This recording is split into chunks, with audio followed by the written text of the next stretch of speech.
Hola, how y'all doing? Happy Thursday. This is Mike Zito.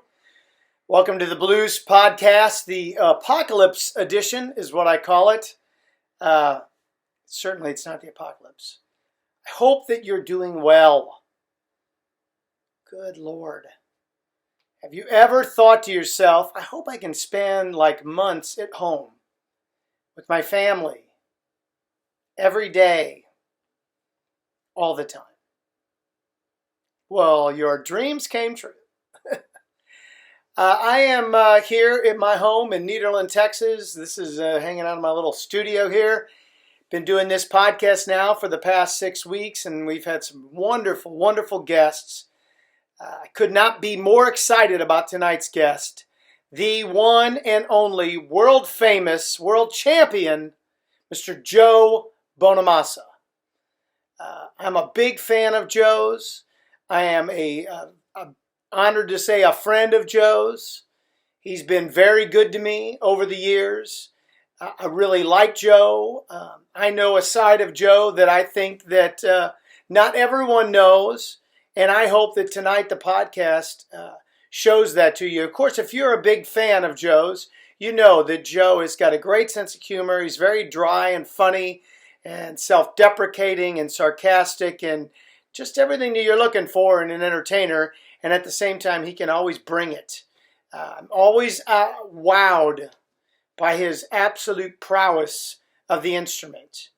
And at the same time, his musicality is very musical. He's a great singer. He's a great songwriter. He's an excellent performer and just a world-class, top-of-the-game guitar playing.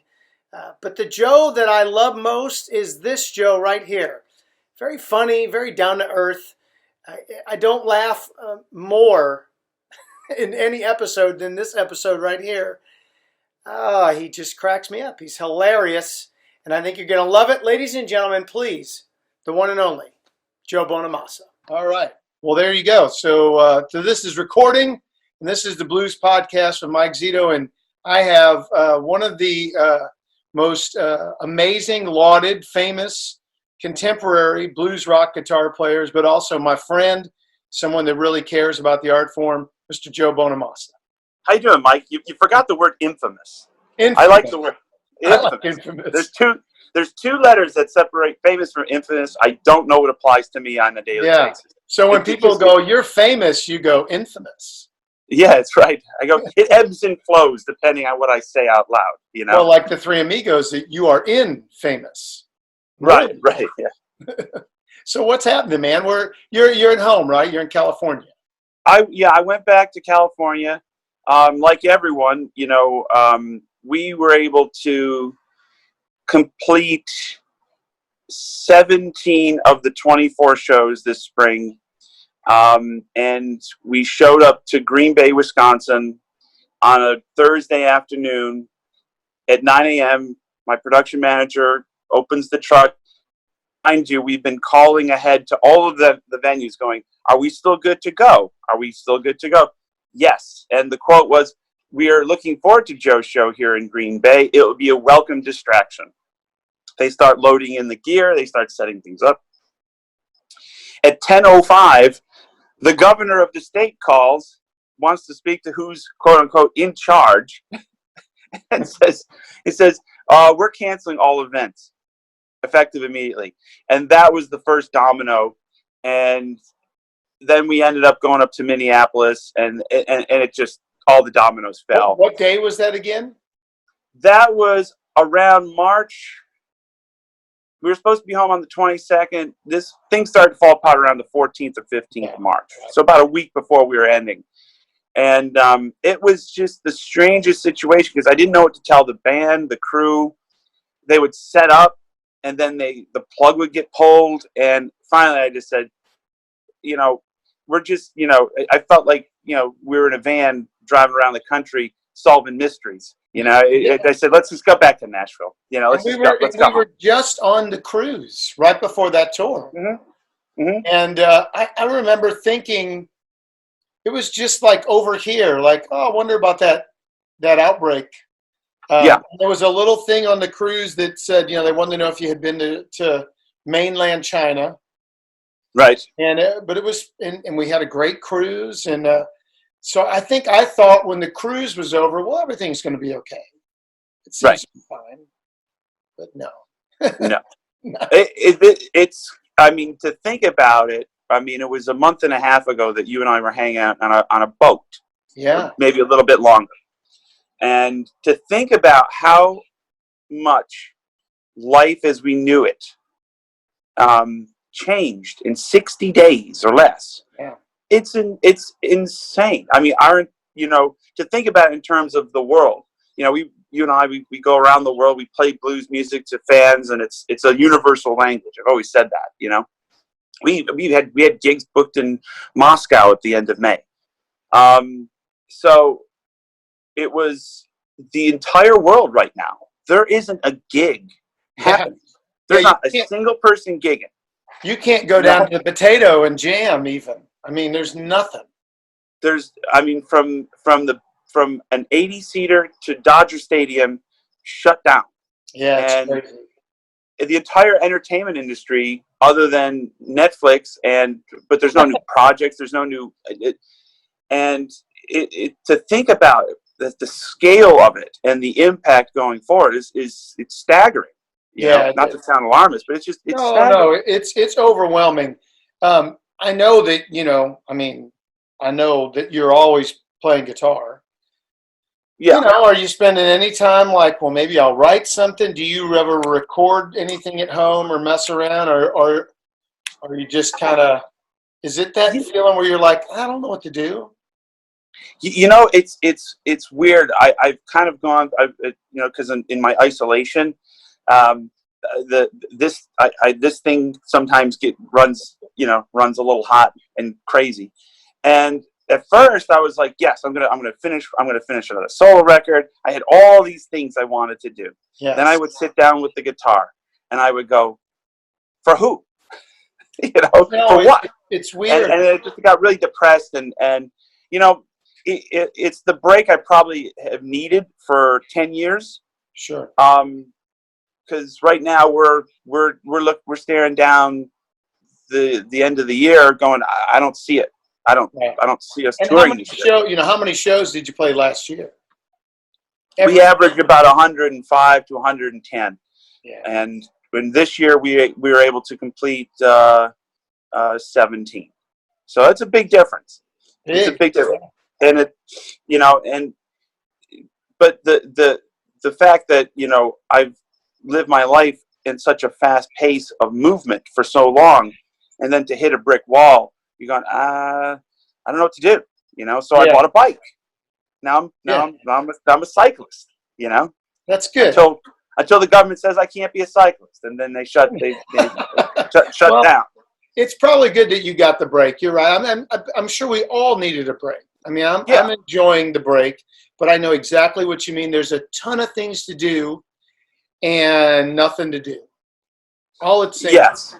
Yeah. There's tons of things. I mean, my one thing I will say this, and I probably will get some flack for saying it out loud. I'm not interested in hearing a song called Pandemic Blues or Quarantine Blues. I'm not interested. Well, that was the one I wrote. I don't want to hear it.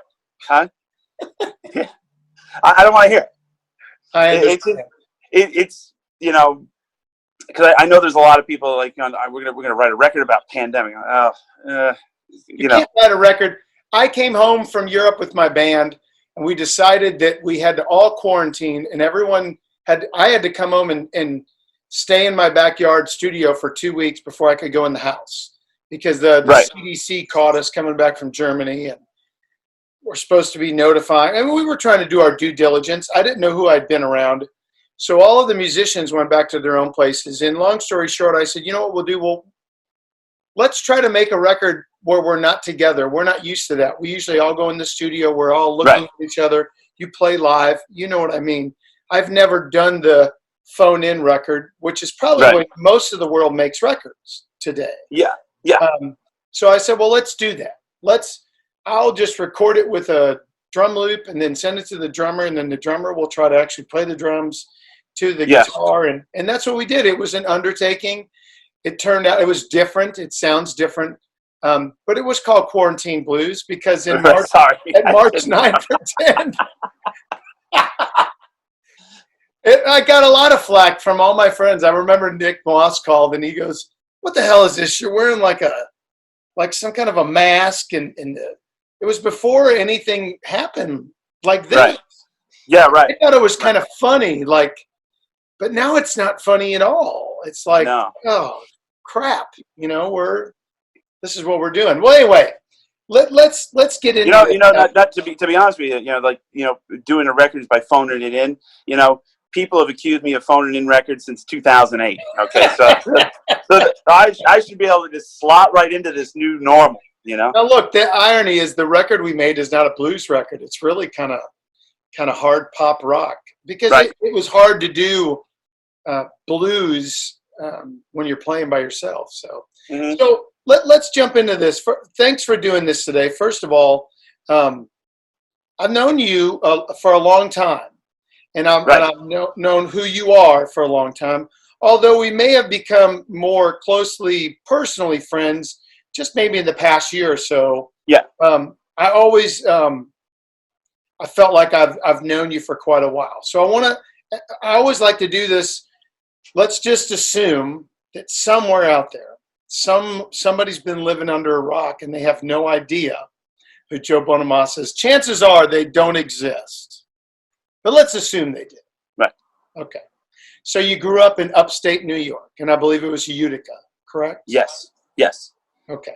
And you're a little bit younger than me, but we're close enough in age that we're listening to a lot of the same music. So, I always start with, I know your dad is a big influence here. Did your dad play guitar? Yes. Yeah. Okay. He played guitar. My great-grandfather played trumpet in orchestras in the 1920s. My grandfather played trumpet. My dad, being a product of the late 1960s and, anti-Nixon rebellion, he decided the trumpet wasn't for him, but the SG was. He wanted a Gibson SG. And he wanted to play like Leslie West. Like, that was his, hero. He wanted to play loud. So he played locally, And, he flirted with acoustic guitars and kind of the singer-songwriter movement of the 70s. So his musical taste and record collection was eclectic. It was everything from Guitar Slim to Albert King to Dan Fogelberg and Crosby, Stills, and Nash. And he loved Prague. He still does, and he's still alive. And you say playing, did he play like he played gigs or he played in a band or? He played gigs. He played gigs and, he played gigs on the side and make some extra money, and he did it for fun, and he loved it, absolutely loved it. And he had a duo and a trio, and he was in a band at one point. And it was back in the day when you could make a living playing locally. Right.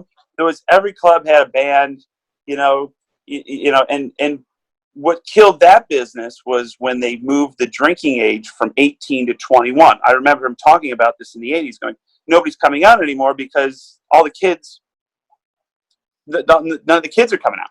Right. Not that I am encouraging anyone to binge drink when they're 18 years old, but I remember that conversation around 1985. But your dad's a good guitar player. I mean, what I'm trying to get at is, you come along, you're born, and you've got a father that plays guitar. Right. Not just messes around a little bit. He can play guitar. It's around. And he still reminds me that he's a better guitar player than me, and then I have to say, no, you're not. You're really not. The facts are not on your side. You're born into a house that's got music. That's not just this one type of music, and your dad can play guitar. Yes. So you playing guitar at the age of 4? I started playing when I was 4, seriously around 5.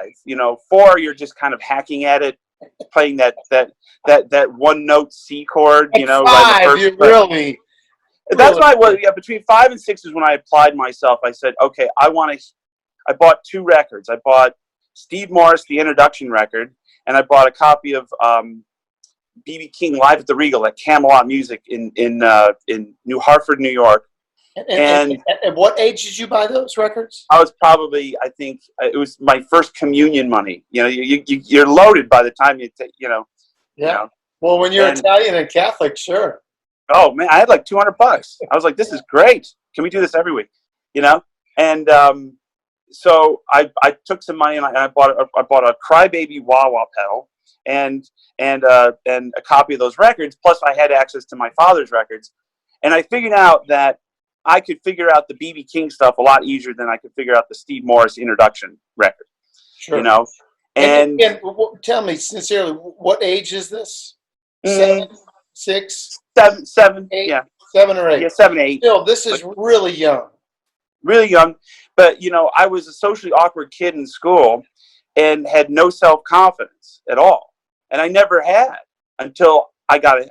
As soon as I had a guitar and I knew I could play something, it gave me a B12 shot of confidence, and it made me want to double down and apply myself even further. And I set out at a very young age, like I was in single digits. I said, I want to be a professional guitar player for a living. That's what I want to do. My dad let me sit in at the Modernistic restaurant when I was 8. It was an Italian restaurant that had bands, and they served tripe. You're Italian, like I don't understand the concept of that in the modern era, but they did. My favorite, yeah. And yeah, anyway, that was my first taste of it. I loved it. I loved being on stage. I loved being able to make people clap. I go, it was invigorating in a sense that I could do something special as opposed to just being the kid that got picked on in school. And the guitar was, I mean, it's the guitar because that's what your dad played. It's exactly, I followed my father's footsteps. In the house, there's your dad's playing guitar, and so it's just it's not the piano, it's not the trumpet. Of course, you're gonna play guitar, and you liked it right away. Did you? I liked it right away. And it must have somehow come fairly natural to start applying yourself at 5 or 6. That you were comfortable with it. A lot of people consider me a natural, and they use that dreaded P word, prodigy. I wasn't. Truth be told, I was about 15% God-given ability. Like I had a propensity for it, or proclivity. It's Those one are of the other. Words. Yeah. Yes. And I had a propensity to play the guitar, like meaning it fit well. I understood it. I could hear things on records. I had a good sense of pitch, even though you hear me sing and you're going like, that's a bold statement, blues boy. Anyway, so I could really apply myself and play the stuff I was hearing on records. It came out that I was a guitar player when because I kept it very much within the family, I was in school. I remember I was in 3rd grade and they started teaching guitar. You weren't playing it in school yet. Okay. No. Okay. I didn't want to join the school band. I ignored it. Okay. And you should have heard our school band. You wonder why I turned down the gig. The time it came out, they were teaching guitar when I was in 3rd grade. I remember this day, and there was only about 20 kids in the classroom, and the teacher brings out a classical guitar, and she's going, this is a guitar. We're going to start learning this, and we have a whatever, and she asked the question. She goes, does anybody play guitar? And my friend ratted me out because he knew I played, because Joe plays. And then the pile on in the class, come play for us, John. So I just learned Rude Mood from Stevie Ray Vaughan. Wow. And I was pretty good at it. So I had a guitar pick in my pocket, and I played Rude Mood. And I remember the music teacher running out of the classroom to get the high school band teacher and the principal of the school. And then they come back, and I'm like, oh man, I'm in trouble now. Like I should have just declined the offer. And then they called my parents and said, do you know he plays guitar really well? Oh yeah, he's been playing for years. So that was like the beginning of like Joe the Entertainer. And how old were you there? You said 3rd grade, so like 10? Yeah, 10. Yeah. And then about a year later, I started sitting in blues festivals and got to sit in with James Cotton for the first time, and then it just kind of started to snowball. There was these whispers of this kid in upstate New York crashing all these blues festivals, and that was me. So next thing you know, I'm on stage with Duke Robillard. Next thing you know, I'm on stage with Albert Collins. Next thing you know, I'm on stage with Danny Gatton. And your dad's with you the whole time? My dad's with me the whole time. And then we started my own band. And then, we would play what I best could describe as the throughway circuit. You start in Buffalo, go to Syracuse, Rochester, Albany, Poughkeepsie, then New York, Well, now let me just, before we get too far, so you're playing at home. You finally, people at school start to find out that you play, and you start to do jams. Is it starting to be the thing? Like you're talking about these festivals. I mean, are you finding out about these festivals? Is your dad going, hey, we should go to this festival, or we should go do this. You should bring your guitar. There was a promoter in upstate New York that after the first time I sat in with James Cotton, he would call us and go, hey, listen, I'm putting on Clarence Gaten off Brown and Danny Gatton. Do you want to come?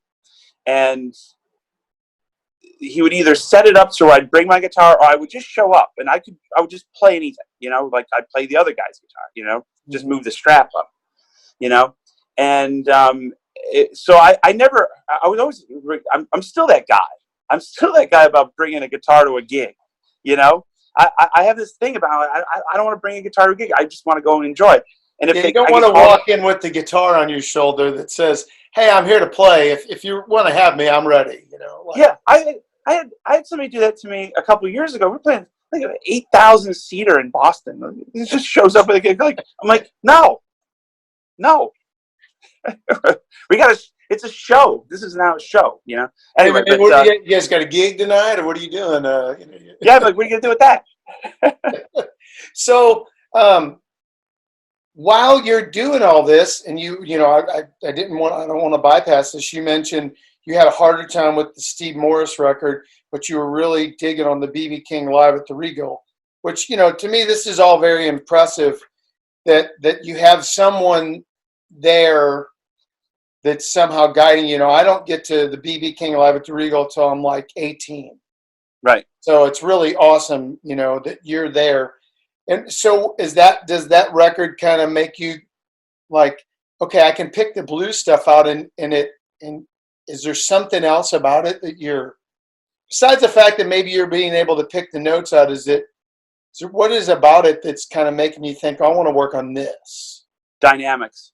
I love dynamics in music. I love when bands bring it quiet, then get loud, and then the crowd roars. That's why, like when I first heard Peter Frampton Comes Alive, it's like, when they bring that, when the band comes down, the band comes down, the response goes up. I've always made that correlation, and it was one of those things where it just the kind of music that appealed to me, and I felt it, more than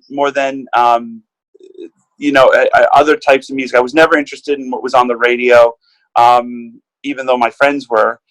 My dad would play me Thick as a Brick, which is a hard listen for an 8-year-old, all 37 minutes of it.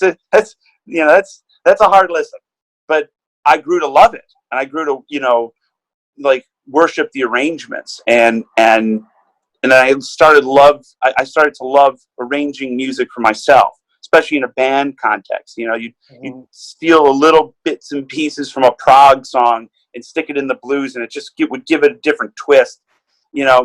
And it started a lifelong love affair with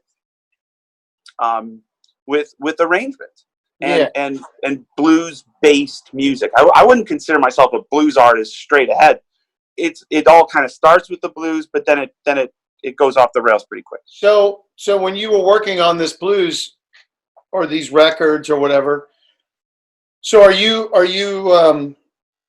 like learning these licks like note for note and then getting on stage and then trying to apply them note for note? Or are you finding that you can kind of rephrase them a little? And are you starting to find that, maybe B.B. King doesn't play the licks the exact same way, In fact, on the two different shows from Live at the Regal later, when you hear them, Yeah. like, it's not the exact same. It's kind of Right. in the same ballpark. That's what I remember noticing. Are you getting up and playing just kind of what you're feeling? And You it's know, improv. I remember probably around 11 years old when I first used the term close enough.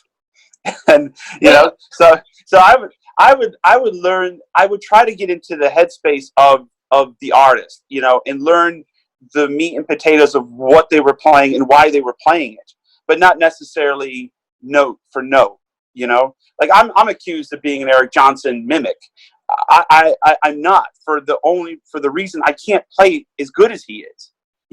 I can't play that stuff like he does. I played in the style, because he was a big influence. It floored me when I first heard him, and it floored me when I first heard Clapton, especially like mid '80s, journeyman Clapton. I just loved the sound. I loved the concept of blues guitar in a pop context, and he was the Armani blues man, and that's basically where I got the idea for the suit, was like that late '80s Clapton, and looking at pictures of Muddy.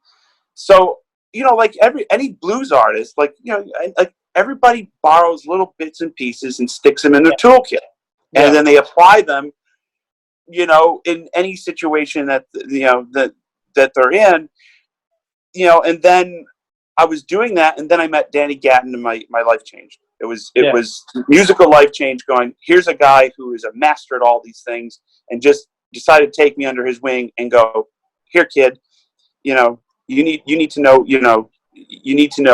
Hank Garland and Les Paul.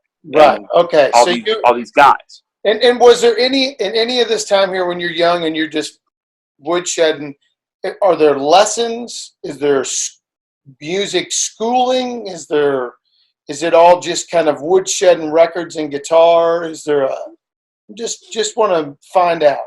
I had some formal lessons by a couple of very good teachers. And we started to get into the mathematics of music, augmented ninths and flat fives and you all that to stuff. kind of get. And I was like, as I was getting into it, I was like, I thought this was supposed to be fun. I wasn't, I wasn't so much interested in theory, because I felt it was affecting the way I react to things. I didn't want all those numbers running through my mind when I and you were already you're already getting on stage and really feeling comfortable. Yeah.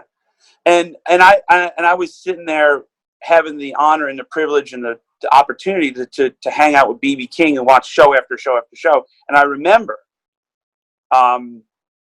watching him play Guess Who night after night after night, G minor. And he's sticking that major third in there, and it sounded fine to me, because he was doing it. Yeah.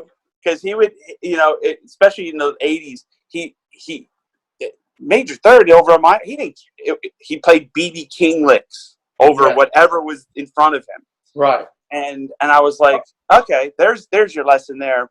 And the lesson I took from him in the midst of all of this was, you got to be an entertainer.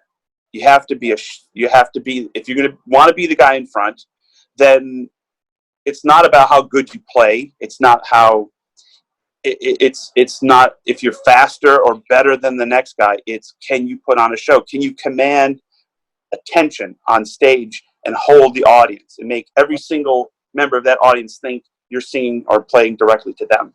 And that was the beginning of the character. I don't want to I want to just keep following like this, because these are two very important people that in your early music career. Yeah. So who do you meet first? Do you meet Danny Gatton first?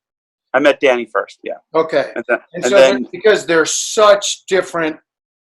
Danny Gatton was not. I mean, he was an entertainer at times. He was not always into the entertainment. He was into the music and the guitar, and he adopted more of like, not. It's an unfair comparison because they're really two different guitar players. Right. He adopted more of the the quiet, like humble genius character on stage, and so how old were you when you met Danny? I was 11. I was in 89, summer 89. And you said that he kind of took you under his wing, so he saw you and you got to play with him, which is unbelievable. And I was sitting in with there was 3 bands on that bill, and it was called the Silver Lake, New York Pig Roast and Blues Festival. So they would bury a pig in this field on hot coals. I don't know if that's a viable cooking technique anymore, but they would bury this whole pig in the afternoon. By the time Clarence had played his last note, the pig was ready to anyway. And so I was sitting in with the Cold Shop Blues Band. A guy named Tom Townsley fronted this, along with a really good guitar player named Todd Fitzsimmons. I always remember his name.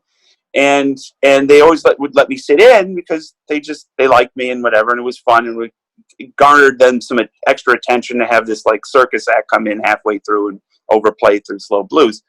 And I met Danny watching me. Okay.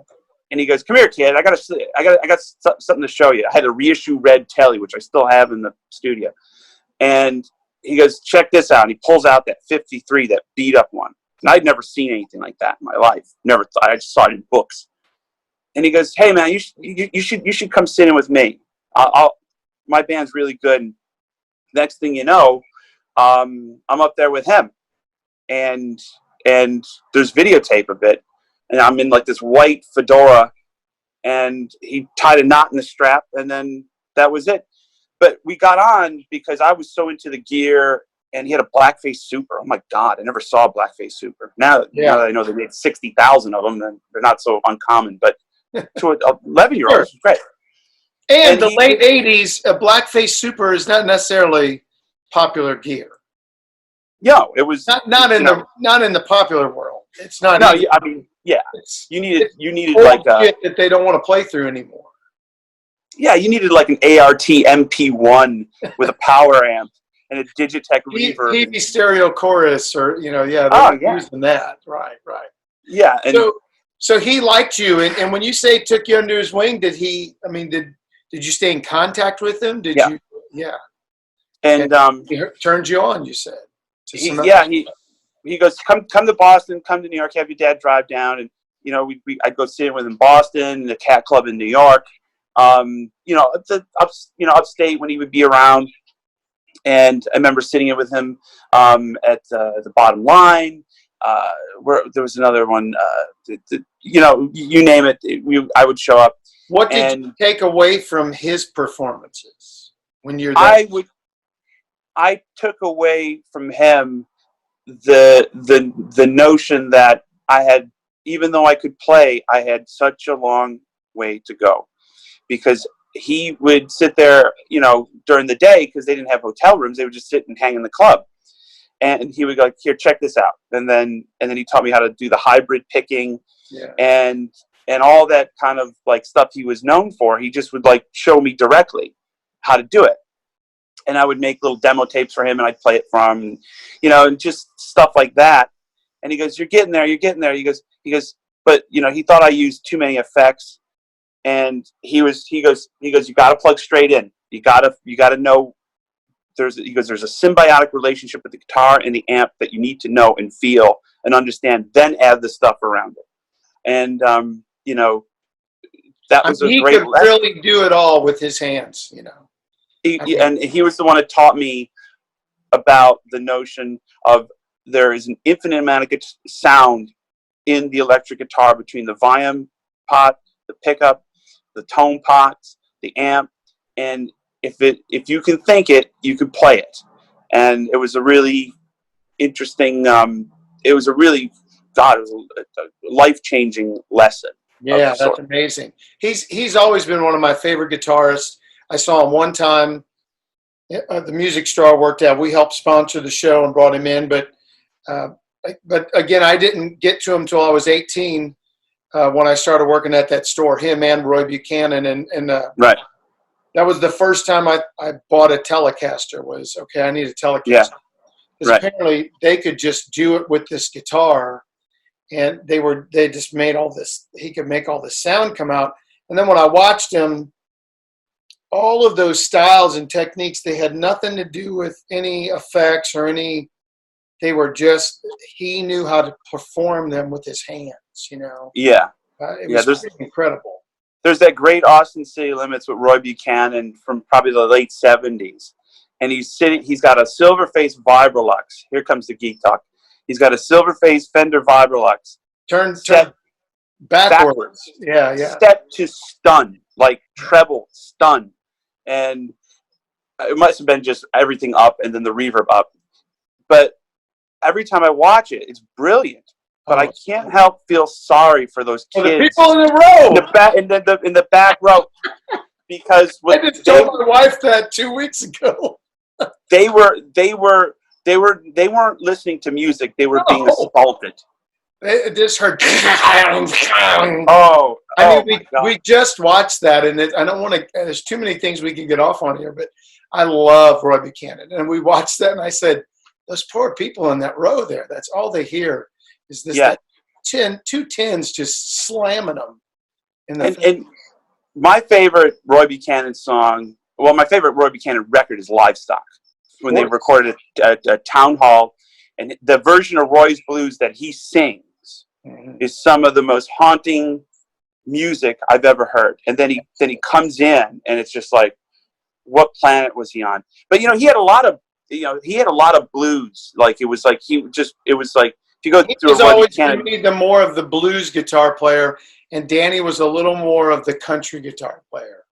Yes, and Roy would just write a blues song and just name it anything, like Dave's Blues, and But it would have some quality to it that wasn't just a jam. Like he would pull out something. There was arrangement in that. It wasn't just like, okay, just start one in A and I'll see at the end. Right.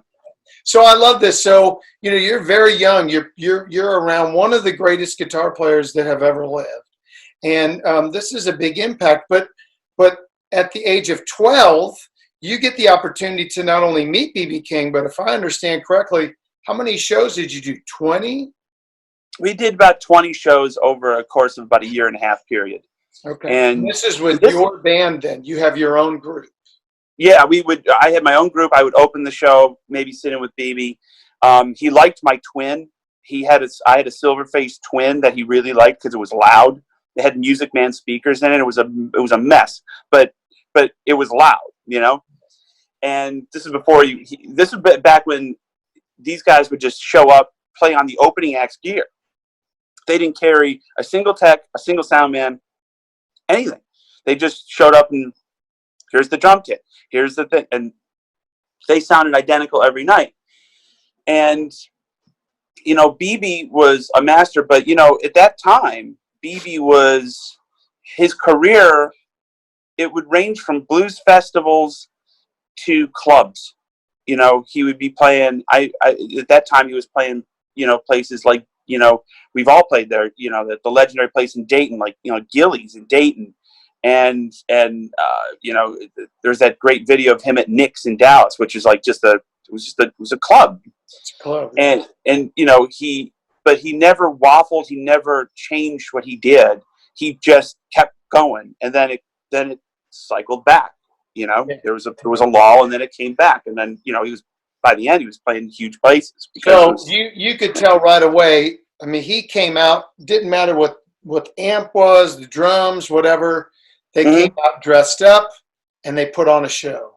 And on the show, commanded attention. Yeah, he did, and I learned from that. He was always dressed, and his band was always immaculately dressed. They were consummate professionals, and it didn't matter if they were playing through a PA on sticks, or if they were playing through like the most advanced technology and with the greatest gear. It sounded identical. It was just.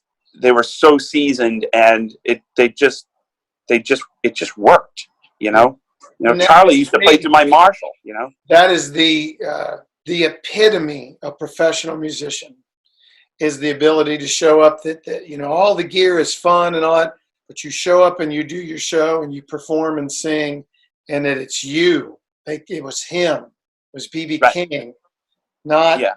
whatever else, you know. Yeah, and you know, I've been very lucky in my career, and we able to travel a certain way and carry the kind of PA that's, you know, and monitors that are great. But I never lost track. I never lose sight of the fact that you got to just be able to show up, sing through anything, play through anything. Yeah. You know, because you never want to be one of those artists where, you know, it's I can't I can't do this unless I have my monitor guy or my Yeah, I don't have my in-ears. I can't do this today. yeah, Did he give you what did BB think? I mean, he was very kind to you. Did he give you any kind of I've read things in any kind of good advice, or, you know, obviously if you get to do 20 shows with BB King also now, I mean, you mentioned that you already knew at a young age this is what you want to do. Yeah. But this is a big feather in anyone's Oh man. let alone a young man. Yeah, he, you know, and again, to a 12 or 13-year-old, the gravity of it isn't. You're not cognizant of it. You know, Yeah.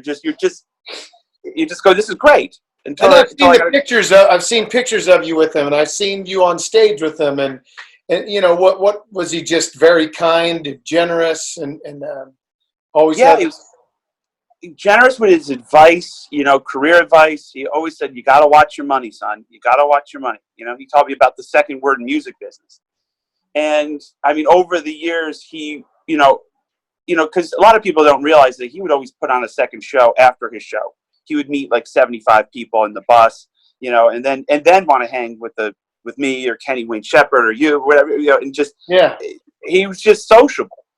And, you know, over the years, he taught me about the business, about projecting vocally, which he was a monster, absolute monster, one of the best ever, maybe the best ever.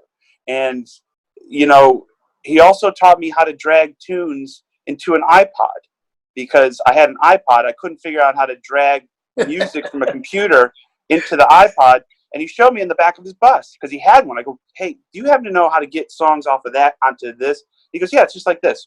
And he's an 80-year-old man at this point, and I'm like 28. And it's horribly. It was a horrible moment because I'm going, shame on me.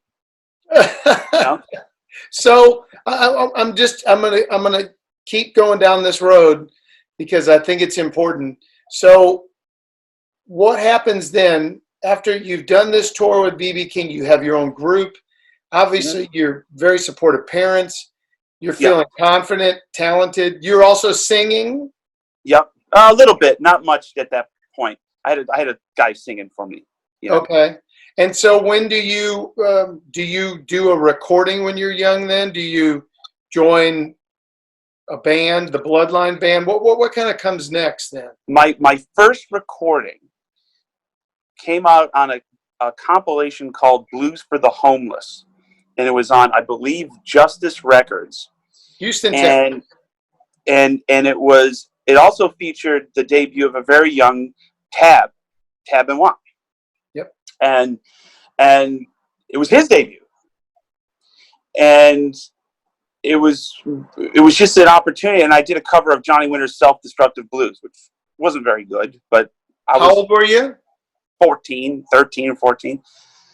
And then I met Phil Ramone, the late producer Phil Ramone, and then I met my manager, Roy, who's been my manager now. We're now knocking on the door of 30 years. That's great. And so basically at that point we're going, okay, we'd like to get a record deal, but he doesn't sing. What do you do with it? You know? And that was the main question that you got from Columbia and blah, blah, blah, blah, blah, blah. And so the notion of putting a band together, and then I met subsequently in '92 Barry Oakley Jr. and Waylon Krieger, because they were backing up Robbie, Waylon's dad. And then this notion of Phil was going to come in and kind of produce this thing. And then they go, hey, you know, we know this guy. He's the son of Miles Davis. He plays drums. Okay. Next thing you know, Aaron Davis knows Sammy Hagar's son, Aaron Hagar. Next thing you know, he's in the room, and we're all at Third Encore in Burbank, right? And I meet Eddie Van Halen. Wow. Oh, gosh. Yeah. Right? Yeah. I get a Fender endorsement and meet Eddie Van Halen the same day. Like, couldn't believe it. That's good stuff, man. Yeah. So now next thing you know, we're plotting through covers of their father's material. Like we did a One Way Out, we did a Miles tune, we did Roadhouse Blues, ill-advised versions of these songs, and then we started to write our original material with guys like Mark Hudson. And next thing you know, the record company EMI does the classic, well, we want more of a modern rock producer. Here comes the late Joe Hardy, who is at that point was producing all the ZZ Top records. Okay. And so Phil's out, he leaves in a huff, rightfully so, but it's the record business, it's never nice and neat and tidy. And then Joe Hardy produces our record, then we go on the road. And the band is Bloodline, mm-hmm. and this is when I become aware of you. Right. For two reasons. One, for your guitar playing, and two, you're the only non-Bloodline. Right. There's the guy in the band, dad? And I would never say anything bad about any of these people. And Barry Oakley Jr. is wonderful, and he's doing great. What I remember at this time, at that age, was, well, the guy that seems to be the best player is the guy that's not from anybody's family. Or at least it stood out because you were the guitar player.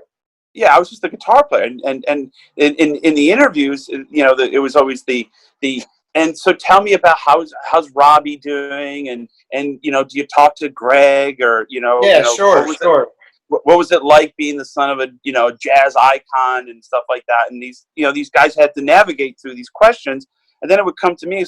So who is your father? I go, his name is Len, and he operates a music store in upstate New York. He plays guitar. He plays guitar. So he's right over there. You want to ask him? But that was a big record. And what was the label again that came out on?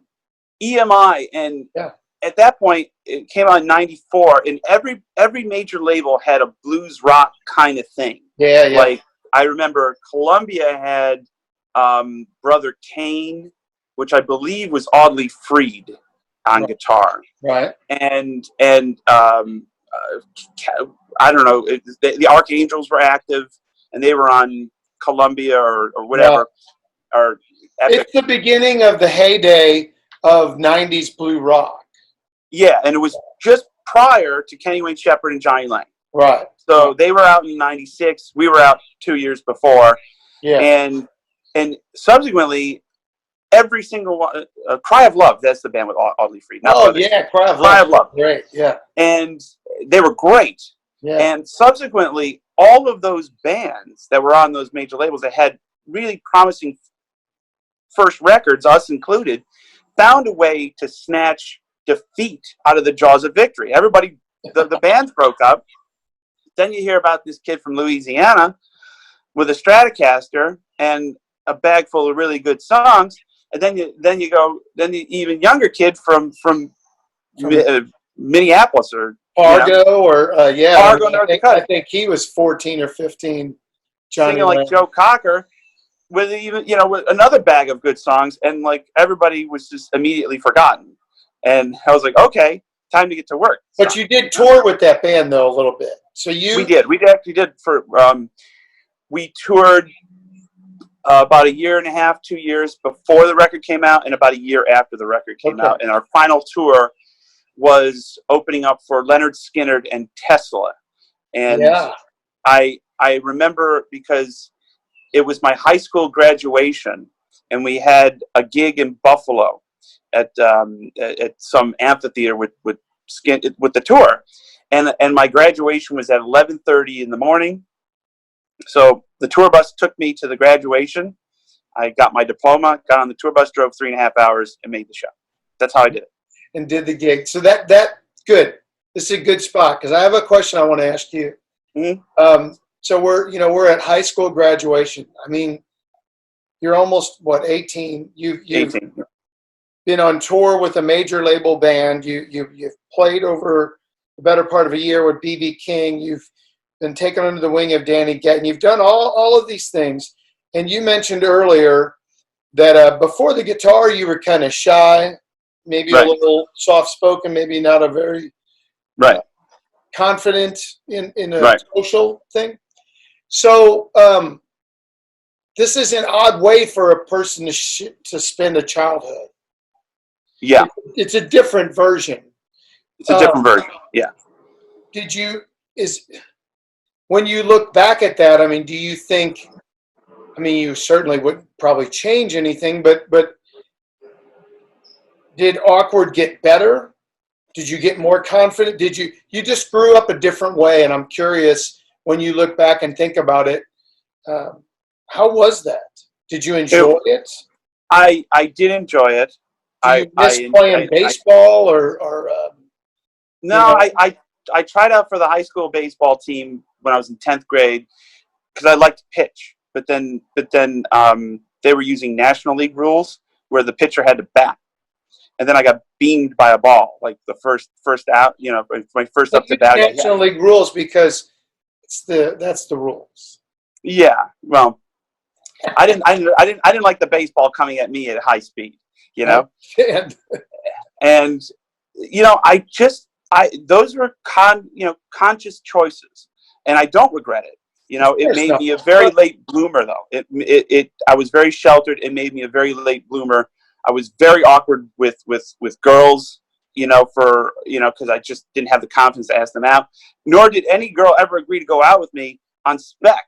They always had to hear me play first, you know. It was like an audition. It was like a dating app audition. Yes. You know. Oh, he's pretty good at guitar. You had a lot of time to cultivate a relationship either. No, and that's why I've been a driven workaholic, single-minded individual for my whole life, which is why I'm not married, and you know why relationships have always been a challenge for me because I operate on a level of consistency that ultimately burns people out. Like I can't, and then they'll see interviews of me when I'm 14, and they're going, "You haven't changed." I go, "Right." You know, and so I'm just crazy. Now I'm just crazier and smoke cigars. That's the difference. So I mean, this is up to the age 18. You have had quite a life. I had a career. I had a career pre-18. It would have been. If it ended at 18, I was like, okay, I did what I had to do. You did great. But are you thinking then at 18 this bloodline is coming to the end, and you're thinking, okay, school's done? I mean, there's certainly no thought where you're thinking, well, maybe I'll go to college and study medicine, or I mean, it is just all music. Everything. It was all music, and when I turned 18, knocking in the door of 19, I not from my parents, but I really felt pressure on my own to move out and start my life. You know, these are pre-millennial rules where now millennials will stay in the you know, the home until 38, 39, and it's socially acceptable. You know, but you know, I was old school. You know, you were ready to get out and get going. You obviously made a few dollars, maybe for yourself. You were doing a lot more work than most kids your age. Yeah, and I had no expenses, so I just kind of paid my taxes, and you know, I was audited when I was 12 by the IRS. You know, because the accountant was an idiot and was doing weird things. Next thing you know, I come home from school, my backpack, and there's a guy in a suit. You know, going, "Where's the 54 Strat?" I go, for me to know and you to not know, you know? That's great. But, so, you know, my parents... You decide then, okay, look, this has been great. I've been done a lot of great things, but now it's time. You're old enough to go out on your own. Are you like, I'm not going to worry about this other thing. I'm going to go do Joe Bonamassa. When does that seems like that's right around when you're 20. Yeah, it was right around when I was 20, and I started to really apply myself in singing. Started a power trio, but you know, things weren't good. I mean, people in the business that knew of me in that band, you know, I was in real danger of becoming a 20-year-old has-been. You know, and then you know, back in those days, people would sit there in their offices on Madison Avenue and pontificate, I call it Pontificus Maximus, about what I should be doing and who I should emulate. And I go, if you don't want to sign me, fine. And I didn't have a record deal. Ramon gave me a record deal on a small independent label that never came out because we never even recorded because the label folded. And I was kind of just adrift until my manager sent my demos to a guy named Michael Kaplan at Epic, going, hey, if you hear of any bands or if you signed any bands that need a guitar player, Joe just wants to get out there and work and play. And he calls up my manager and says, no, I like it. He goes, oh, great. You have a gig for Joe. He goes, no, I like it. I want to sign him. And he goes, next thing you know, I'm on the phone at my parents' house with Michael Kaplan, who I owe a lot to, along with my manager. They stuck with me. And next thing you know, I'm on the phone with Michael Kaplan. He goes, have you ever heard of Tom Dowd? I go, yeah, I know Tom Dowd. He goes, I want him to produce your record. He's going to come up. I'm going to fly him up to Syracuse, and he's going to come see your show at the Dinosaur Barbecue. Okay. Wow. You had me at Tom. You had me at interest, And Tom flew up, liked the band, was really wanted me to cultivate the songs and work on the singing and do all of the above. And next thing you know, we're in the studio in Ithaca, not Utica. And this is for Epic record. It's for Epic, yeah. And so tell us what's the name of the record? The record is called A New Day Yesterday. Yeah. And we did a cover of Jethro Tull, New Day Yesterday. And the first 3 or 4 songs are basically, it's Walk in My Shadows, New Day Yesterday, some originals, but it's basically, here's my life, here's my influences right here. And my singing was terrible, but it passed, and the band was good, the record was good. And I've always had some unfinished business with that album because I didn't think I was the kind of artist, the caliber of artist that I really should have been to work with a guy like Tom Dowd. So I went back last year and I re-sang the record, and Kevin remixed it, and it's coming out on the 20th anniversary of it. Wow, that's fantastic. And I'm calling it A New Day Now, a tribute to Tom Dowd. So now when you hear yourself singing in that way, I understand, I'm the same way. You go, well, that was not good. But isn't there also a part of you that goes, oh, but that kid was pretty good. He was really trying hard. And you give yourself a break. I give myself a break because as I would give anybody a break in the same position, I was fearless. And I didn't make any apologies. It is what it is. I go back and listen to it and equate some of those vocal tonalities to the sound a moose makes when it gets hit by a car. It's not nearly that bad. To these ears, yeah. I mean, but I know what you mean, though. Yeah.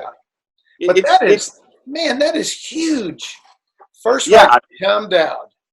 Yeah. You're back on the road. Back on the road, and my first gig promoting the record is opening up for Jethro Tull. And I had to go up to Ian Anderson and ask him humbly, could I play his song in the opening set? Yeah. And he goes, I need to hear it. And then he hears it, and he comes back. He goes, Joseph, I like this version. He goes, if you'd like, I'll even introduce you on stage. I'm like, wow. And it began, that started. If he goes, I'll introduce you on stage if you plug my merch. I'm like, sold. And that began a 20-year friendship with Ian. Yeah, and he's always been a huge champion of mine behind the scenes and just as a friend. Does it occur to you as these things are happening? You mentioned earlier you're young, you don't really know, but does it ever occur to you that these are outstanding experiences? Most people are not having this. Yeah. Yeah, I mean, I look back, especially in conversations like this, where you look back, you go, how lucky am I, to have rolled with B.B. King when, in his formative years, and to have learned guitar from Danny Gatton. Absurdly lucky, but you were also where you were there. I was there. You were fearless. Yeah. You were there. Your father brought you. You got up on stage. I can think of there's a lot of people that wouldn't even get up on stage with them, you know. I'm still fearless, you know. Yeah. There's so many guitar players that kick my ass. I don't care. Like I got up there last summer. I got up there. Eric Gales and I have been trying to plot to do a jam together, and I said, okay, John Henry, we have an open-ended, just blues rock sludge-a-thon in the middle of this thing in the key of E. It doesn't change. Yeah. Let's go. I go. It's all friendly, but let's take the gloves off. No holds barred. And it was like, it was so fun because I'd known him for so many years, and it's like everybody took their lumps, but it was done in the best possible way. Yeah. You know, and it was fearless. He's fearless. You know, and I think that's in an artist sense. You'd never, you know, obviously there's people like Clapton that intimidate me because he's God, you know, and, you know, but you just go, but you well, still get on stage with them. You go up there and you do your thing. So it sounds to me, you know, like at an early age, you became, there's such a difference between cocky and comfortable. Right. You're comfortable doing what you do and playing what you play. But you know, I've been following you a long time. So you're still learning now. Still learning. So every day. When you're out on this tour and you're with Jethro Tull, you know, what are you into then? What are you listening to? When you listen to the first record guitar wise, you know, where's the guitar at for you? I made a conscious decision by 99 that, you know, I've never been one to crowd the freeway. You know, if there's a bunch of cars on the 405, I'll take the side streets. To me, by 99, I'd made the conscious decision to embrace my love of British blues. Like in the late 90s, it seemed like the whole scene was very, well, for lack of a better term, Stevie Ray Vaughan derived. There was certainly there was a lot of fedoras, a lot of beat up Strats, a lot of multiple Fender amp rigs with tube screamers. Yeah. And everybody was playing great. It's not a knock on that. I said, well, I just don't want to be in that. I don't want to crowd that field because it's hard. You know, I have a weird last name, you know, and I go, it's going to be hard to kind of set your own path in motion if you kind of acquiesce and join them. So I embraced the British blues, and it took a while to start. But next thing you know, I make record after record after record. After I got dropped from Sony after one album, which I think it was certified tin, you know, it didn't sell, you know. So, but the first record, when you say you're embracing it, so, but were you still playing like a Strat? Mm-hmm. Or I was. Call? Because you made a conscious decision somewhere along the way, and it goes with what you're saying here, where I didn't see you with the Strat anymore. I can tell you exactly where that changed for me. I had a Whitman sampler at the time. I had a 335, I had a Telly or an Esquire, and I had a Strat. But I was mostly a Strat player. And Montgomery, Alabama. A Whitman sampler. I just got it. Okay. Yeah, I had a Whitman sampler of guitars. You know, just a little bit of everything to cover the album. And I remember Montgomery, Alabama. Montgomery. And we were playing this little, it was like a club, but it was an old theater that they turned into a club. Maybe 100 people, tops, you know, tops. And I had this little volume control bit that was kind of like Roy Buchanan, but I had a delay pedal, and it would make it sound like a cello or a violin. And I had this little classical piece that I truncated from bits and bobs of different classical things. And I would open up it was a good crowd pleaser because it would open up the song called Blues Deluxe, of course, which was our cover of the Jeff Beck Rod Stewart song, which is their cover of Gambler's Blues and Stone Crazy. If you get, you know, right. And so I remember being at the flogging merch out in the lobby, and this guy comes up to me. He goes, oh, you know, it's like, man. He goes, you know, when you made that guitar sound like a violin, I go, I thought he'd picked out the pieces, right, of what I was doing. And he has this big, very complimentary, this big this big, like, kind of prelude to the compliment, like, I go, yeah, thank you. And he goes, man, when you broke into that, I could close my eyes and I swear it sounded just like Stevie Ray Vaughan. And I said, okay, here's what's happening. People are listening with their eyes, not with their ears. So I put the Strat down for a minute and I embraced life with the Les Paul. And I was always trying to get a big, thick, dark sound anyway. So it was easier to get it. Made a specific. Yeah. And it was that moment in my life where I said, if I keep going, Stevie Ray Vaughan. No, it just came from a decade after he had passed, where it was just everything was a Strat. Everything was a Strat, and even Reese, privately says that. He's like, there was a time when everybody was trying to play like Stevie, and I said, yeah, because he was such an influence on all of us. Right. If you were a kid of the '80s, like Stevie and Robert Cray and Ronnie Earl and Anson Thunderberg and Duke and all those are all Strat guys. Right. Tell me, what year was Blues Deluxe? Is that that's the second record? My second record was a record called So It's Like That. Blues Deluxe was the third, and you recorded that in New York. I recorded at Bobby Nathan's studio called Unique Studios in Times Square. He gave me the room for $500 a day. I was living in New York at the time, and really we had $10,000 was all the money we had to spend on this record. And can you tell me who produced that record? It's a guy named Bobby Held. Yes. He produced that record. He produced that record, and he produced Had to Cry Today. Yeah. And the follow-up. And so do you consider Blues Deluxe to be really the first breakout record where it starts to really catch on? Yeah, the second record was overly A&R'd, like it was done on an independent label, but it was overly A&R'd for radio. So the first half of the record is very skewed towards radio. The second half of the record, they didn't care. Once they heard whatever singles they were hearing, they said you can do what you want in the second half, and then they included a live DVD of us playing at Pierre's in Fort Wayne, Indiana. Thank God for that live DVD, because that was really where the real Joe Bonamassa, please stand up, and that was our show.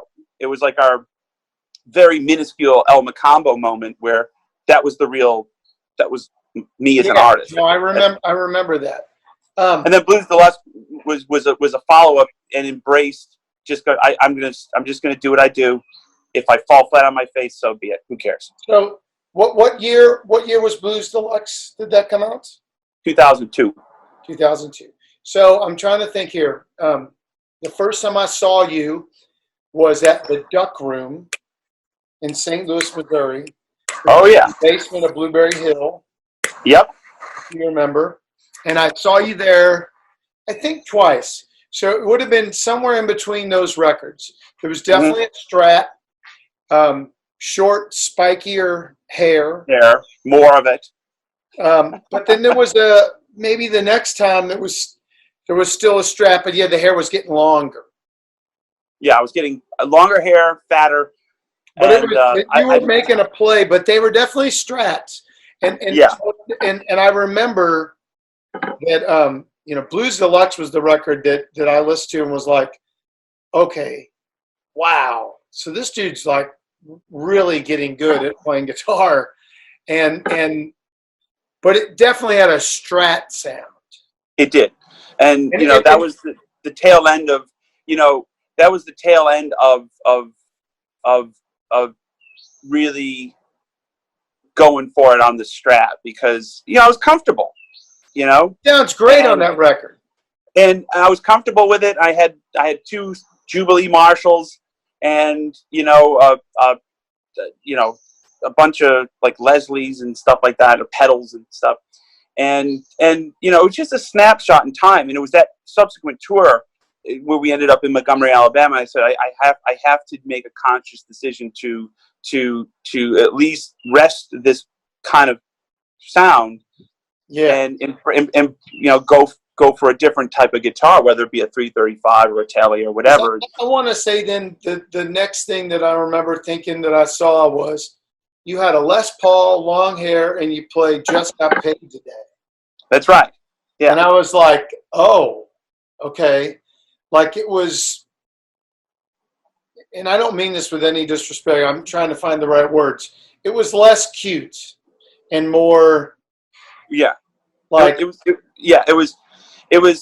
there was a time in my life, like I've always had two chips on my shoulders, one left, one right, and that's when I first started to ask people to knock them off.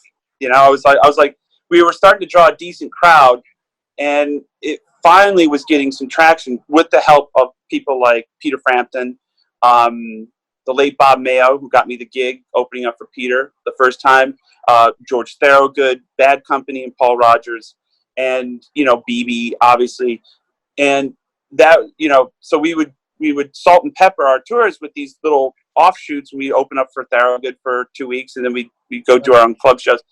And I realized that I could come up with a 45-minute set that showcased everything we do, that made an impact in front of a willing audience. It didn't work for everyone, but it did make an impact in front of a willing audience that were blues rock fans.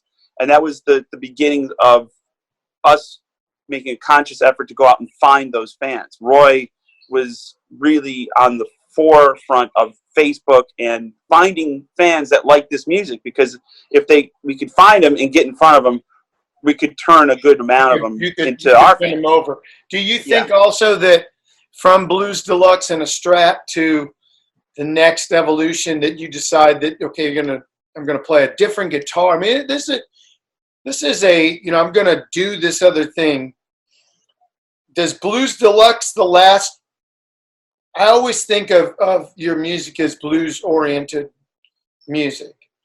Is Blues Deluxe the last bluesier record where you start to really go, never mind, this is what I like, and I'm doing this, and you start to include some of that progressive rock and roll music into your blues, like you mentioned earlier?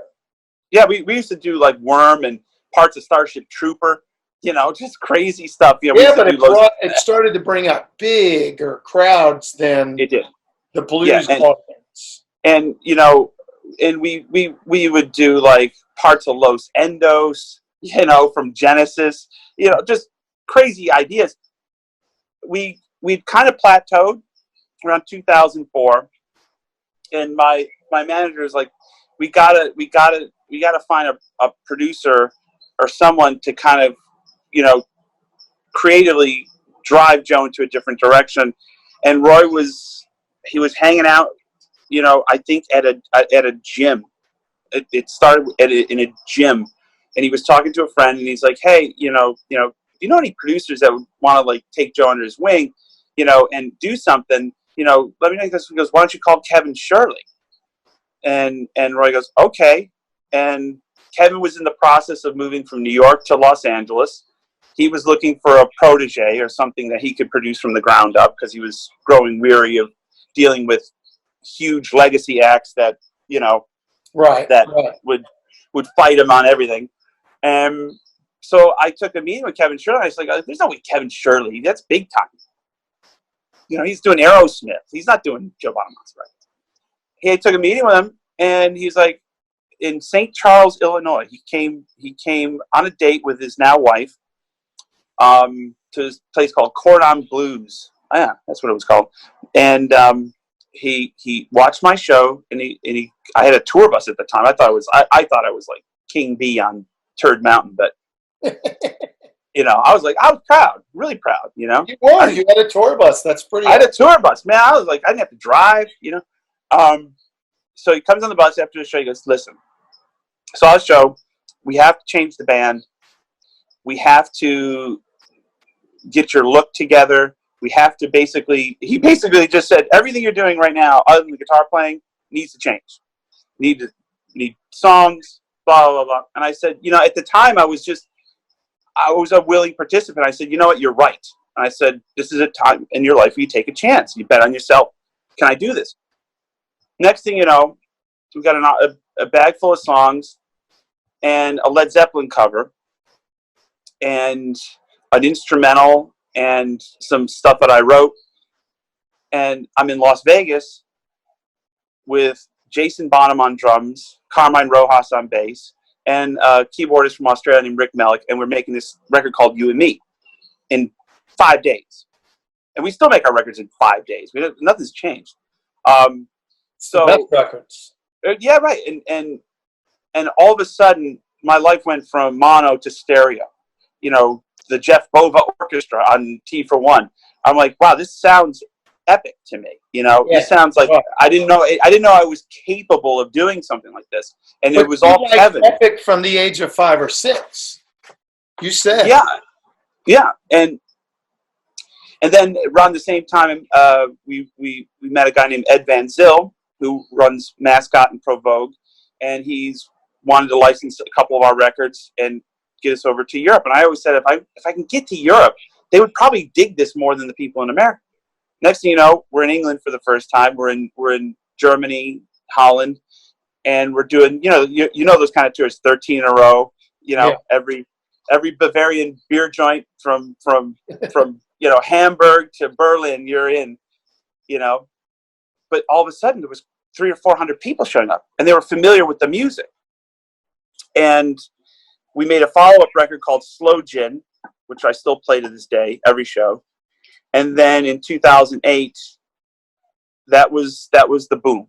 We made a record called The Ballad of John Henry. Yeah. And that put me on the map. And then a year later, I'm at the Royal Albert Hall, and Eric Clapton walks out on our stage. And that was what I call my musical bar mitzvah.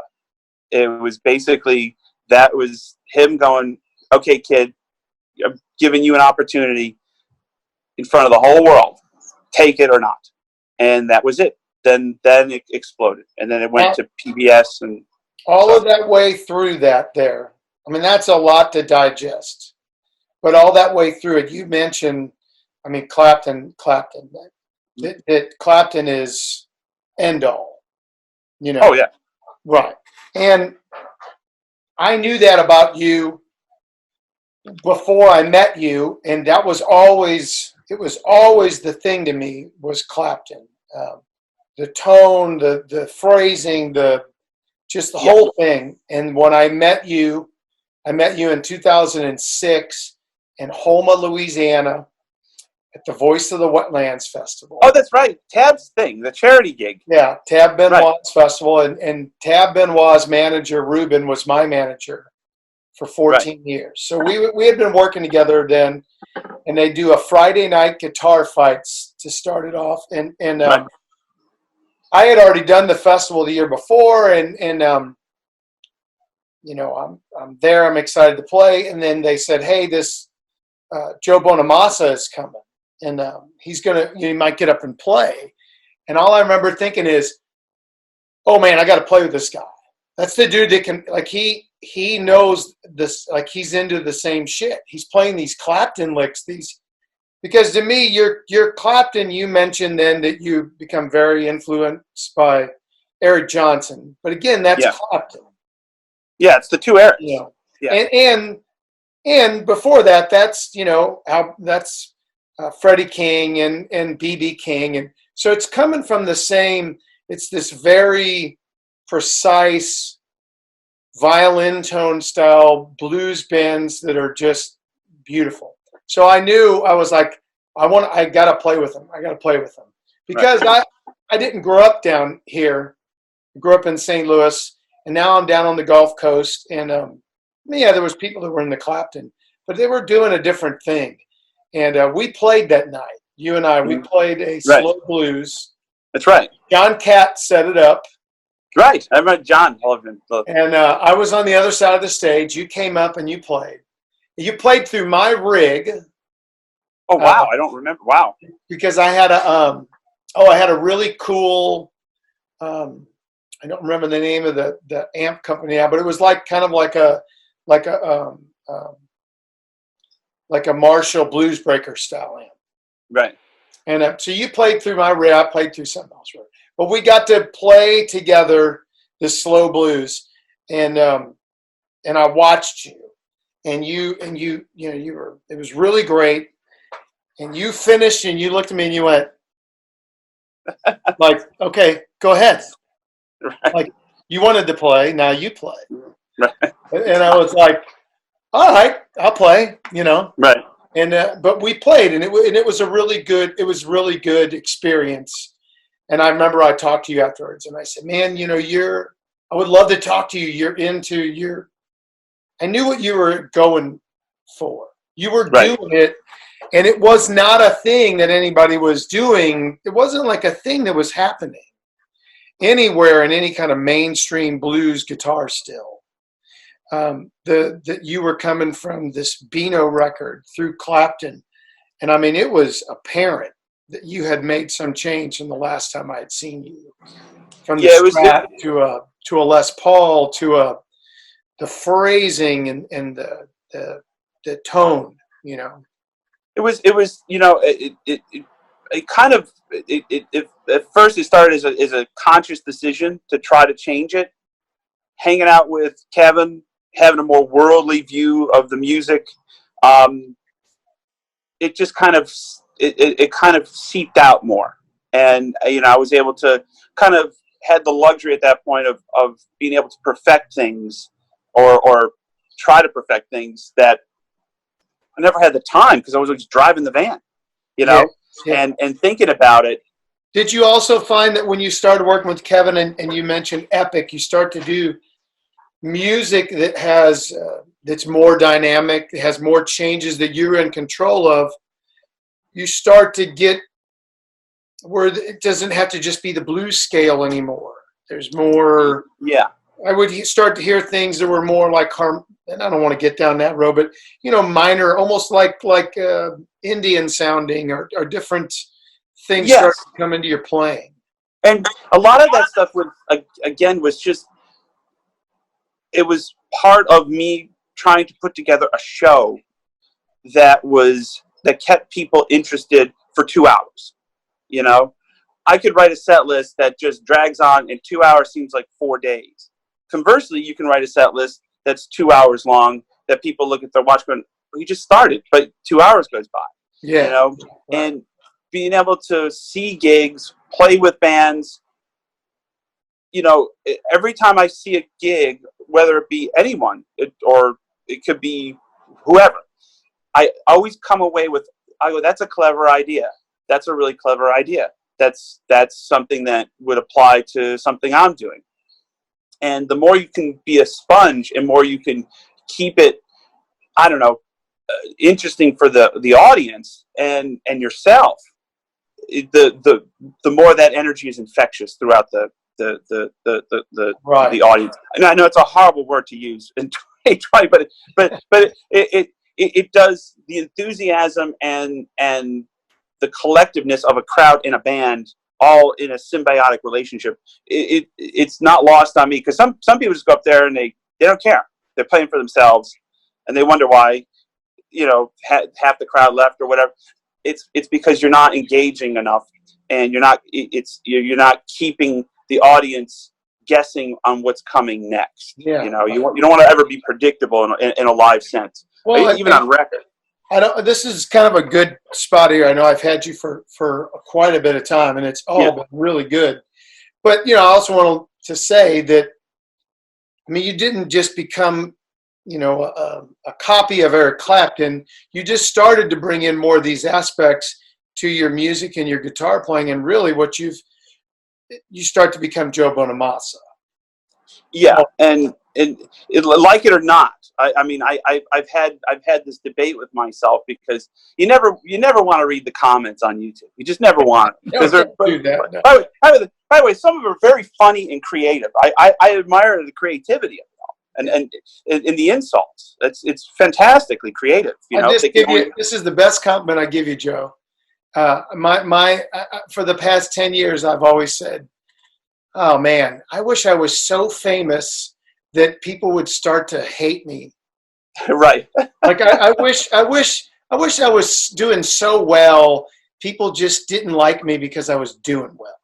That's a good, sure sign of success. That was one of the things I had the hardest time coming to grasp, was I wasn't when you're the underdog and there's a groundswell of like, oh my God, the people are pulling for you, man. Yeah, when you're on the up, right? Yeah. And everybody's pulling for you, and they're going, wow, this is really cool. And have you heard of Joe Bonamassa? What he's doing? Blah blah blah. Like there was all of that in the 08, 09. And then it works out, but you're doing the same thing as you were before. But now you're a dick. now I'm arrogant. I'm overrated. You're certainly not. And I'm like, well, I didn't change anything. Then I started to do some reflection. I said, I think they, I never say people are jealous. I'm an easy target because I'm very opinionated. I'm also very driven. I'm also an open book, and it's not too difficult to figure out where I got everything from. If there's no lockbox full of secrets. So they go, anybody can do that. Well, okay, okay, I agree. Come on, yeah. While you're typing the insult, you're not doing. Yeah, and you're wasting your energy on things that are not, I would say, doing yourself any good. Listen, it is the epitome of, you remember this, of playing the gig and then a musician walking in and standing in the back of the room like this with his arms crossed, like, right, guy's not very good. Like, really? Because I'm on stage, and you're in the back watching me. So I think I'm no better than you. It's just the epitome of that. I always say this. I always say this, like, it's like, oh, Joe Bonamassa, who likes that guy? Somebody does. It's only 1 million records. Okay, somebody likes this stuff. I don't know. And I don't know why they come out, but they do. And my favorite thing about you is that you what's the word I'm looking for? You do not ask for forgiveness. You've been doing the same thing you love to do, and you just do it. And you do it, because you love it. And it's one of the things I always enjoy about your playing. About you'll even joke about, well, I got to go do this guitar playing thing where I overplay a lot because that's what I'm famous for, and so I got to do that. But it doesn't matter what you love that. I do, and that's part of it. I love that, and you love that, and there are plenty of people that love what you do, and you've just crossed over from you've made a transition that most of us don't make, and for me, it's always an inspirational. But there's always going to be some people that'll think, well, what about me? And why didn't that happen for me? Or I think you get to a certain level of being successful, and like you said, I mean, people just. I think that's the greatest compliment that someone can get, is to become successful enough to get picked on. Oh yeah, and you've made it. I mean, nobody gets in this. I mean, if you get into this thing and you can't take a good bashing, this is not the business for you, because it's so subjective. You're the one that's putting it out there. No one told you to make these records or play guitar, but you do it, and you do it really well, and so it's out there, and somebody's going to review it or say they didn't like it or whatever. And like you said, don't read it. I like the ones that when you upload something on YouTube, and you just uploaded like a 6-minute song, and there's already 2 dislikes. You have not had enough time to listen to at least the first chorus. Oh, right. It's like instant dislike. Bonamassa. You put a record out on iTunes, and all the records out on iTunes, and I go and look, and there's 1 review and a 1-star rating. There's a 5-star rating and a 1-star rating. Well, come on. Somebody was like, I hate that guy. Oh, he's got a new record out. Yeah, it's just like okay. Yeah. How is that possible? You couldn't even get past the introduction. Yeah. You couldn't read the liner notes. Unfortunately, like blues, I find blues and jazz are probably some of the most argued about forms of music, because there's the traditionalists that go, if it ain't Howlin' Wolf, I don't buy it. Then there's the giant umbrella guys like me who go, I hear blues and everything. I could even hear blues and like Alicia Keys. I hear blues. One of her big hits to me is a blues song. Tracy Chapman. Music, man, emotional music, right? I hear blues music in everything, and maybe I'm right, maybe I'm wrong, but I just go, it sounds bluesy to me. I'm good. You can call it blues. You find something in it that is appealing to you, and obviously you like bluesy music. So, it is that way. But all said and done, because I've heard you say several times now over some years, well, when I'm done here, when I retire from this, right? And my thought is like, retire? You're not gonna retire. What are you? You're like 7 years younger than me. What are you going to retire for? But then, when we go back through this life story of yours, you've been doing this. You really have been doing this all your life. Yeah. Last year, November 8th was the 30th anniversary of my first gig. Wow. And I always said, God willing, who knows going forward what the landscape's going to look like. But if I can make it to 40 years in a single profession or 50 years in a single profession, I'm good. I said what I had to say. It certainly doesn't mean you're not going to play guitar again, because you love playing guitar. I live in a house of guitars. I wouldn't know what to do. But maybe sometime are you sincerely thinking, just maybe there's some time in the future where you go, well, I want to do something else. And it doesn't mean maybe you just don't play music anymore, but is there something else that is of interest to you is it music related? Is it producing? Is it... I got into producing records. I did Reese's record, Reese Winans.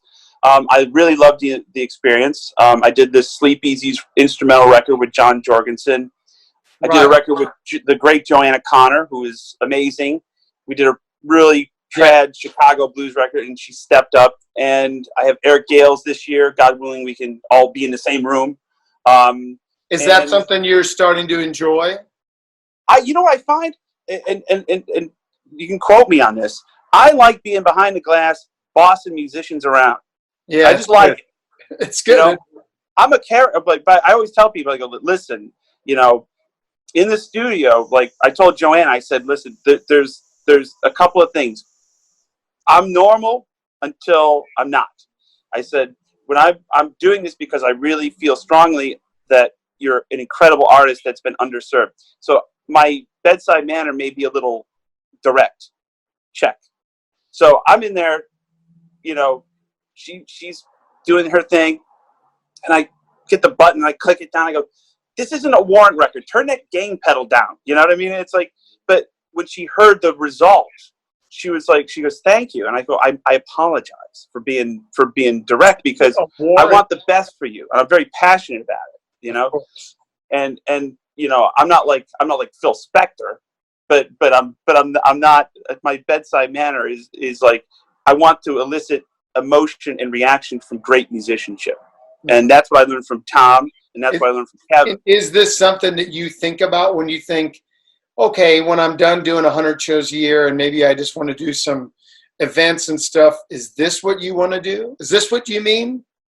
I think I've contemplated, I'd like to, what's the cliche? How do you make a small fortune in the restaurant business? Start with a large one.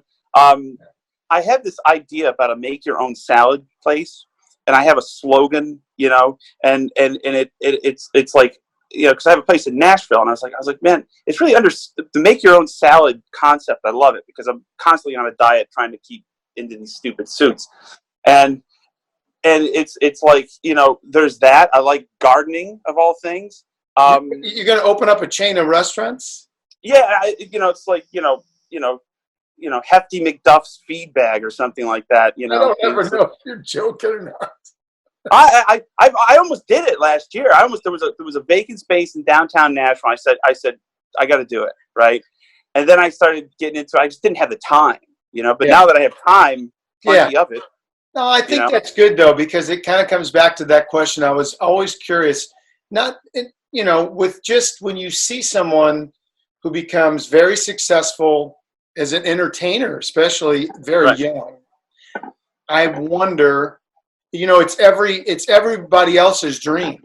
I was a little kid, watching Michael Jackson with the Jackson 5 on TV, and I wanted to dance and sing. And so it's every kid's dream. But then I wonder, as an adult, I meet people who were famous. It started as a child. And I wonder if they missed having this other life, I wonder if they missed something else. So hearing you say, I'd like to wrap this up at some point and do something else. It's probably that, right? It's absolutely that. It's there has to be, in my mind, there has to be a second act. I have to close the curtain on act one, going, like it or not, I've proven my point. I don't want to overstate my welcome. I've seen people do that by necessity or just by sheer ego. And I think it dilutes a lot of times this work that you've done your whole life. You want to take a bow while you're on top. Take a bow while you're on top, and then turn down the heat a little bit. Like in the sense that you don't have to, in order to maintain this machine that we operate on a yearly basis, it takes 24/7 commitment, and you can't just say, well, I want to stop and get a dog. If I got a dog, things would change. People would lose their jobs in the office. Oh, Joe's he's spending time with the dog. We can't afford to pay the employees. It's that kind of stuff that I don't want to. Yeah. So you needed this break. Yeah. Well, eventually, by force or not, I mean, I'd be lying if I didn't say I was concerned about a consumer confidence issue going forward with shows. And I think it's going to take 12, 18, 24 months, maybe 36 months for it to come back. Right. And, eventually it will. But it's the notion of it all just turning on the light switch and going, oh, we're gonna be playing packed houses again. Nah, I don't see it. So what do you have anything right now? You just mentioned, by the way, thank you. This has been wonderful. Thank you, Mike. It's an honor. Because we get along so well. I mean, we could just sit here and go on forever. Right. But I don't want to take up all your day. You got a bike to ride. So if we know anything about musicians post March 2020, we're available. Yeah. You can't use that excuse. I don't have time. Really? You don't have time? By the way, I interviewed Joanna yesterday, and we spoke of you. Nice. So just to let people know, again, if they are living under a rock, you mentioned the Sleep Easy's record with John Jorgensen. That's a tribute to Danny Gatton. Yep. That's a good old-fashioned Telecaster record. Really great record. Thank you. You did a great thing. Yeah. I had this idea in my mind for years. I finally said I didn't want to bring it to Kevin so much because he would have had a different vision of it, And I said, I wanted to make a record like Danny would make in like '88. Same kind of eclectic mix of songs, TV themes, quirky, album cover, the whole thing, man. It's great. Yeah. So that's out now. But if I believe also there was a new single that came out. And what's the name of that? The name of the song that we just released is called "A Conversation with Alice," and it was about. And that's a rockin' tune, man. And that's off our Abbey Road record that's coming out in the fall. Win, lose, or draw, pandemic or not, we're coming out with it. Who cares? So so is that a new thing where for you where like a single is coming out months ahead of time from an album? I think what it is the way we market records now is much different than we marketed records 5 years ago. Yeah, it is a slow burn as opposed to shooting a cannon full of marketing dollars and effort in a short period of time. Mm-hmm. So it's like get people people kind of give them a few singles ahead of time, maybe one a month until the thing comes out in October. And I'm very proud of the Abbey Road record, and that's a proper guy in the suit, Joe Bonamassa effort. When do you because I've had this conversation with Tab Benoit. When Mhm. did you realize that, oh, now there's Joe Bonamassa? It's not you. There is this character person named Joe Bonamassa. It's a character. It totally is an extension of my personality. So it's not a put on, but it's not. It's out there now. Because it'd been really funny if I showed up with the sunglasses and sit for this conversation. You're here with me. This is Joe, but there is Right. this. When did you realize, like, oh yeah, that's Joe Bonamassa? Like, When I could tell you when I realized it, when we do these meet and greets in the lobby in the theaters, you know, and they're for public broadcasting or whatever. People they get a meet and greet, and I'll go out there, and our tour assistant, production assistant Courtney, she'll line everybody up, and I'll just walk out there like this, and I'll stand in front of a step and repeat 3 times a week. The first couple. When's Joe getting here? I'm like, I'm here. And some young kids, really young kids, like 6 or 7, they come, they sit there and they jam along to the Albert Hall in their suit and their little sunglasses. And their mom or dad will bring them, and they'll go, "This is Joe." And like the kids go, "No, it's not. Like, who is this? It's not Santa Claus." Yeah. And that started to happen about 10 years ago. And I said, it's the character. It's the guy in the suit. And he comes out at 7:30, and I put him away at 10:15, and that's it. Yeah. I'm done. Yeah. But I really feel for the people who can't come out of character. Like I in my twisted mind, I always wonder how Lenny Kravitz navigates going to a 7-Eleven for Diet Coke. Like, man, I was in a what's band. that process? I was in a band for 5 years with Cyril Neville. God bless him. He's one of the greatest musicians ever. He was Cyril Neville 24/7, man. 24/7. And 24/7. That is who he is. And we would go get on a plane, and I'd have, a T-shirt and jeans or whatever. And man, he was dressed to the nines in Cyril Neville and was ready to go. And I felt like, just like a dad during the day, but he was always Cyril Neville. Like it's in some of, like in Los Angeles, some of the rock bit players in town, show up dressed for the gig. Yeah. I know this is controversial, and sometimes my outside voice should be inside and vice versa. But I remember one time showing up to my rehearsal here in town, and they were doing auditions, or they were rehearsing some major rock band, and there a bunch of guys standing outside. I'm like, you guys dressed up for Halloween? It's like what's going on here?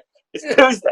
It's Tuesday. It's the guy that shows up at the guitar shop in the leather pants and the whole. Where's the gig? We don't have a gig. Well, okay. I guess it's how I dress, man. This is just how I dress. Hey, Joe, this was super fun, and I think the world of you. I know. Thanks, Mike. Likewise. The people will really enjoy this. I know, like a lot of us, we know another side of you, and I thank you for letting the fans and people to just have a conversation. And you got a great story. Thanks. You got great parents. How lucky are you? Yeah, very lucky. And they're still together after 45 years. Unbelievable. Because a lot of parents wouldn't do that, or they don't want you to do that, or right. Let alone play guitar, but join a band with the Robbie Krieger's kid when you're a kid. That's oh my God, astounding. Yeah, it's a leap of faith. Yeah. But they knew I was not going to do anything. But again, Mike, thank you very much for having me. Oh man, and, God bless you, and stay safe. And maybe we didn't really finish it up, but because you've got a long story, but it's maybe we'll do it again if it just keeps going and we can't leave our house and you get bored. Let me know and we'll come back and we'll pick it up. And I'll be interested on the analytics of this conversation. How many instant dislikes you get right off the bat? My conversation with Joe Bonamassa, dislike. I just so you know, you got a big up here. I'm an underdog, Joe. Right. People really want me to make it happen. See, they root for you, Mike. So it may cancel each other out.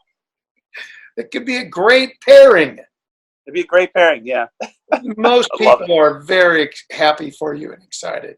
You have amazing fans, man. They are very amazing. You have amazing fans. People, you wouldn't be there without all those fans, you know. That's the reason why I'm here every day. Yeah. All right, man. Enjoy your Cheers. stuff. Cheers. That was a good one. That was a good one, right? Your friend Mike Zito. He's bringing you #1 talent right here on the Blues Podcast. I just happen to be very old and friends with everyone that's more famous than me. So there you go. Joe is a stand-up guy, huh? It's a hell of a story. Wow. B.B. King, Danny Gatton, just all of that, just pushing, working, pushing.